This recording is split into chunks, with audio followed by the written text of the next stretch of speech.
Cooler हैं, हर size की देख के यहाँ पे लगाई गई हुई है। और अंदर चल के देखते हैं और क्या क्या चीज़ें हैं।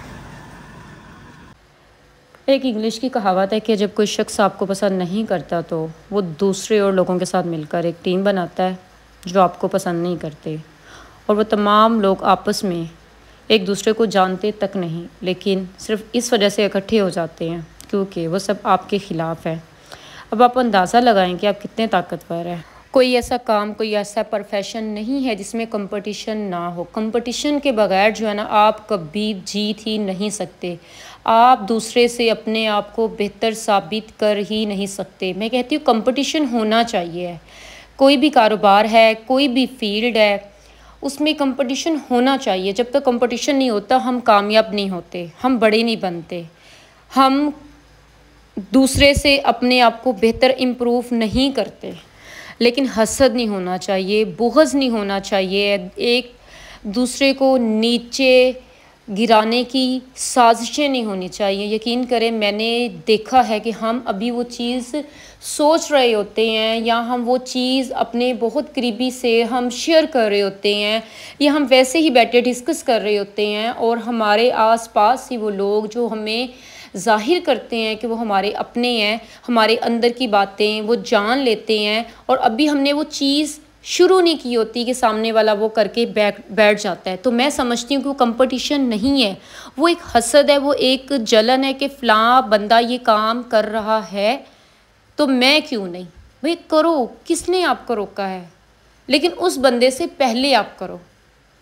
कंपटीशन वो है कि आप भी कर रहे हो, वो भी कर रहे हो, उसमें आप उससे आगे निकलने की जो है ना आप कोशिश कर सकते हैं। लेकिन एक बंदे ने अभी काम वो शुरू किया ही नहीं है और आप उसको करके बैठ जाओ सिर्फ ये सुनते हुए कि ये काम बहुत अच्छा है तो मैं क्यों ना उसको शुरू कर लूँ। देखो, रिस्क है ना, वो अल्लाह की ज़ात देती है। चाहे हम दुनिया के किसी भी कोने में चले जाए ना, रिस्क हमें मौत की तरह ढूंढ रहा होता है। रिस्क ना कोई छीन सकता है हमारे नसीब का, और ना ही तो वो हमसे हमारे नसीब को छीन सकता है। तो मैं कहती हूँ कि हर फील्ड में कंपटीशन ज़रूर होना चाहिए, लेकिन हसद बुग़्ज़ नहीं होना चाहिए। और मैं ये भी यहाँ पे आप लोगों को कहूँगी कि जब तक आप कामयाब ना हो जाए ना, चाहे कुछ भी हो, कुछ भी हो, तब तक आप कभी भी उसको ज़ाहिर ना करें, क्योंकि हम लोग अभी उस चीज़ को स्टार्ट नहीं करते तो सामने वाला ऑलरेडी वो सारी चीज़ें करके बैठ जाता है। अब आप कहोगे कि हमें उस चीज़ से जेलसी हो रही होगी या हमें उस चीज़ से हसद हो रहा होगा। नहीं भाई, मेरा सिर्फ ये मानना है कि हमसे पहले क्यों नहीं, हमारे होते ही क्यों नहीं, या वो बंदा जो हमारे आसपास या हमारा कुछ लगता भी नहीं, जिसको हम जानते भी नहीं, वो शुरू कर ले या कर रहा हो तो इत्तेफाकन वो चीज़ें हो सकती है। लेकिन आपके साथ ही उठता बैठता हो, आपके साथ ही खाता पीता हो, आपके अंदर की सारी बातें भी जानता हो, फिर वो ये चीज़ करे तो फ़ील होता है। तो मैंने अपनी माजी की गलतियों से, कमियों कोताहियों से मैंने यही सीखा है कि जब तक आप कामयाब ना हो जाओ ना, तब तक आप अपनी चीज़ों को ज़ाहिर ना करो। यकीन करें कि हसद की जो नज़र है ना, वो आपको इस तरीके से खा जाती है ना, जिस तरीके से ऊँट हांडी के अंदर चला जाता है। तो मैं कभी कभी सोचती थी कि इतना बड़ा ऊँट हांडी में कैसे चला जाता है। तो जब चीज़ें बहुत सारी मेरे साथ हुई हैं तो मुझे उस चीज़ का एहसास हुआ है। तो आज हमारी जो क्लास में स्टूडेंट्स ने सीखा था फैशन कलर कैसे किया जाता है, तो 1 बाय 1 सब स्टूडेंट्स ने एक ही मॉडल्स के ऊपर जो था 1 लेयर लेकर हेयर डाई किया। यहाँ पे गोल्डन ब्राउन को इन्होंने 40 वॉल्यूम के साथ जो है विदाउट कट डाउन के बालों को इन्होंने कलर किया है विदाउट शैम्पू, और इसको से ड्राई होने के लिए छोड़ दिया। रिज़ल्ट जो है ना वो आप लोगों के सामने है। अस्सलाम वालेकुम, कैसे हैं आप सब? उम्मीद करती सब ठीक होंगे, खैरियत से होंगे। मैं भी बिल्कुल ठीक ठाक हूँ।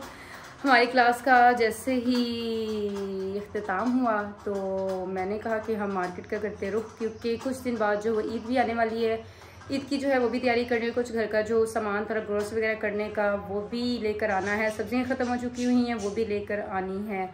तो क्यों ना जो है ना आज शाम की क्लास एंड होने के बाद जो ना मार्केट का करते हैं रुख। अभी 4:30 का टाइम है। मुझे पता है गर्मी बहुत ज़्यादा, इस टाइम बाहर नहीं निकलना चाहिए, लेकिन क्या करें कि 6 बजे 6:30 बजे जो है ना वो फिर बाहर नहीं जाया जाता। 7 बजे 7:30 बजे वैसे ही जो है ना वो मगरिब हो जाती है। तो मैंने कहा क्यों ना जो है ना मैं अभी क्लास ऑफ हुई है तो अभी जाती हूँ और सामान ले आती हूँ, क्योंकि रात का जो है वो खाना भी बनाना है। तो बस अभी मैंने जो वो गाउन वेयर किया, अपना स्टोलर सेट किया और मुझे कोई पिन नहीं मिल रही थी तो मैंने ये हेयर पिन जो है ना वो मैंने यहाँ पे लगाई है और अभी जो है ना बस मार्केट जाने के लिए रवाना हो रहे हैं। ले जी मार्केट हम आ गए हैं। तो सबसे पहले मैं पहुंची सब्ज़ी वाले के पास और मैंने देखा यहाँ पर फ्रेश सी कौन सी सब्ज़ियाँ थी। आपको पता जब शाम हो जाती है ना गर्मियों में ख़ास तौर पर, तो अच्छी फ्रेश सब्ज़ी भी हो तो वो मुरझा सी जाती है। तो जो मुझे सब्ज़ियाँ अच्छी लगी तो वो मैंने जो है वो कह दिया भाई को कि भाई ये चीज़ें आप मुझे दे दे। तो यहाँ पे टिंडे नज़र आए, तो टिंडे जैसे टिंडों का नाम आता है ना तो सब कहते हैं नहीं, लेकिन हमारे घर में ऐसा बिल्कुल भी नहीं। हमारे घर में सभी जो है ना टिंडे बहुत शौक़ से खाते हैं, मैं ख़ुद बहुत शौक़ से खाती हूँ। तो यहाँ पे मेरे छोटे से टिंडे थे वो चुन रही थी ताकि इनको मैं भरे हुए टिंडे या मिसाले वाले टिंडे बनाऊँ, मेरी अम्मी बनाया करती थी। तो खैर यहाँ पर हमने जो ना सारी सब्ज़ियाँ जो वो ली और बिल पे किया। उसके बाद हम फिर आए मिसाले वाली दुकान पर। यहाँ से हमने जो था वो सरसों का तेल लेना था और अचार में डालने वाला मिसाला लेना था, कुछ दालें वगैरह लेनी थी, घर का सामान लेना था। उसके बाद फिर जो है ना आपकी बहन रास्ते में एक दुकान आती है कच्चे बर्तनों की, जो ये बहुत पुरानी दुकान है। जब इनके दादा परदादा मट्टी के बर्तन खुद बनाया करते थे तो ये उस टाइम की दुकान है। तो यहाँ पे आप लोग देख सकते हैं यहाँ पर हांडियाँ पड़ी हुई हैं, सीमेंट के चूल्हे पड़े हुए हैं और गल्ले पड़े हुए हैं।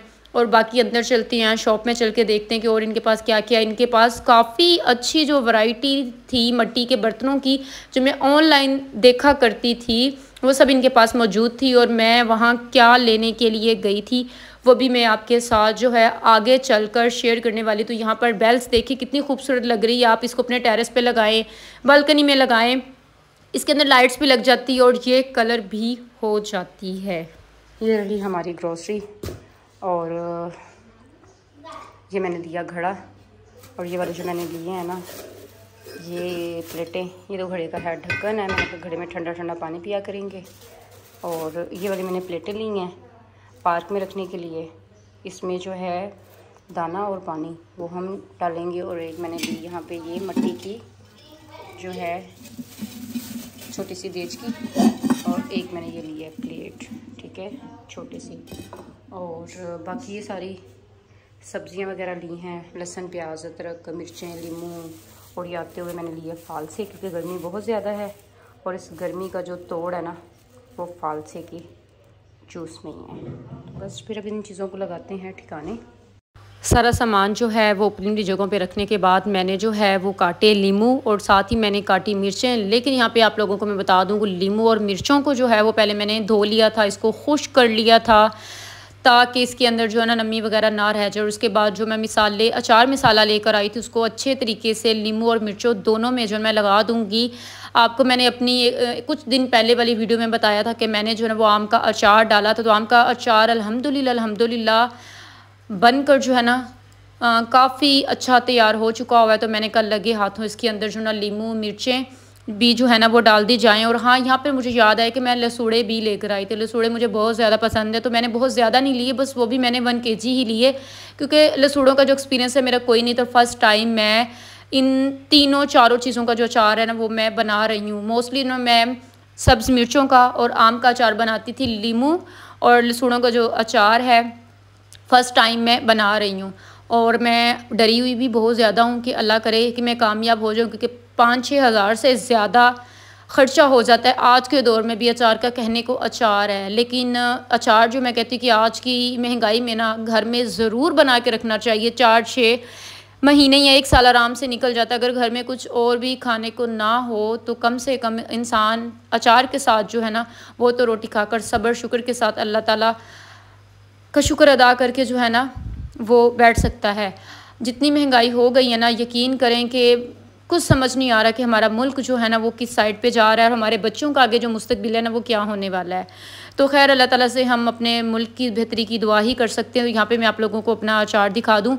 यहाँ पर तेल थोड़ा कम था, अब ज़ाहिर सी बात है जब मैंने उसमें लीमू लसूड़े और मिर्चें डालनी तो तेल और इसमें डलेगा। तो यहाँ पर मैं 1 लीटर और तेल लेकर आई थी। पहले हमने 3 लीटर तेल डाला था और अब इसके अंदर जो है ना मैं डाल दूँगी लीमू, मिर्ची और लसूड़े। जब ये अचार बनकर रेडी हो जाएगा तब मैं आप लोगों से इसकी रेसिपी जो है ना वो मुकम्मल शेयर करूँगी और आप लोगों को मैं बताऊँगी कि हमारा अचार कैसा बना था। फर्स्ट टाइम मैंने इतनी क्वांटिटी में जो है ना वो अचार बनाया है। और हमारे दौर में, हमारा दौर तो खैर अब भी है, मतलब जब हम बचपन में छोटे होते थे ना और घर में अचार बनना होता तो कहते थे बच्चे हाथ नहीं लगाएंगे, किसी की नज़र ना पड़ जाए, बड़ा छुप कर बड़े इख्तियार से अचार बनाया जाता था और कहा जाता था कि एक ही हाथ लगे। तो यहाँ पर जो है ना मैं हमेशा ख़ुद से ही अचार डालती आई और अल्हम्दुलिल्लाह कभी मेरा अचार ख़राब नहीं हुआ। और इस बार भी मैं अल्लाह ताला से दुआ गो हूँ कि अल्लाह ताला के मैंने इतनी मेहनत की और इतने पैसे लगाए हैं, मेरा अचार जो है ना बिल्कुल सही रह जाए। और मोस्टली ये होता था कि हमारा अचार जो है ना वो जल्दी ख़त्म हो जाता, मिसाला और तेल जो था वो बच जाता होता था, क्योंकि हमारे बहुत ज़्यादा गेस्ट वगैरह आते होते थे। जो भी आता था खाने के साथ यही कहता था कि मुनीबा अचार है। तो फिर मैं अचार हमारे घर में मतलब सुबह शाम दोपहर ज़रूर जो है ना कुछ भी सालन बनी उसके साथ आम की एक डली जो है ना वो लाजमी कहते हैं कि वो होनी चाहिए है। तो खैर यहाँ पर मैंने तमाम जो है ना चीज़ों को डाल दिया है और इनको मैंने मिक्स कर दिया है और आपका अचार कभी भी ख़राब नहीं होगा। जो मेरा मानना है कि हाथ का कोई लेना देना इसमें नहीं होता। पहले होता था कि कोई बड़ा सियाना बुज़ुर्ग या एक हाथ ही बंदा लगाए तो अचार जो आपका ठीक रहेगा। जो मेरा एक्सपीरियंस इन 12-14 सालों का है ना वो यही है कि आपका जो अचार है ना वो सारा ऑयल के अंदर डिप रहे तो आपका अचार कभी ख़राब नहीं होगा। तो यहाँ पर फ़िलहाल इसको ओवरनाइट के लिए मैं छोड़ दूँगी। अच्छा जी, अचार को जो है ना मैं ओवरनाइट के लिए छोड़ दूँगी और क्योंकि लीमू और जो मिर्ची है वो भी अपना पानी छोड़ रहे होते हैं, ठीक है। और उसके बाद जो है सुबह को मैं जाकर लहसुनों को डालूँ, क्योंकि लहसुनों को मैंने इसके साथ में नहीं डाला था, उसको मैंने बॉयल किया और उसको मैं फुल नाइट के लिए जो है ना वो पंखे के नीचे मैं उसको ड्राई होने के लिए छोड़ दूंगी ताकि उसमें किसी किस्म की नमी ना रह जाए। और अगर लहसुनों के अंदर पानी रह जाएगा तो आपका अचार जो है ना वो ख़राब हो जाएगा। तो फिलहाल मैंने अचार को जो है वो मैंने रख दिया है और जब मिर्ची और लीमू का पानी जो है वो निकलेगा और ये अचार जो है जैसे ऊपर ऊपर ही आपको नज़र आ रहा है ना सुबह तक ये नीचे बैठ जाएगा, तो इसके अंदर हम थोड़ा सा जो ऑयल है ना वो आधा किलो या 3 पाव जो है ऑयल वो इसमें मज़ीद जाएगा। तो फिर हम इसके अंदर और ऑयल जो है ना वो हम ऐड कर देंगे। तो ये था बस आज के एक छोटा सा व्लॉग। आई होप कि आपको पसंद आया हो तो लाइक शेयर पर ऐसा कमेंट कीजिएगा। इंशाल्लाह आपसे मुलाकात होगी नए व्लॉग के साथ। तब तक के लिए अल्लाह हाफिज़।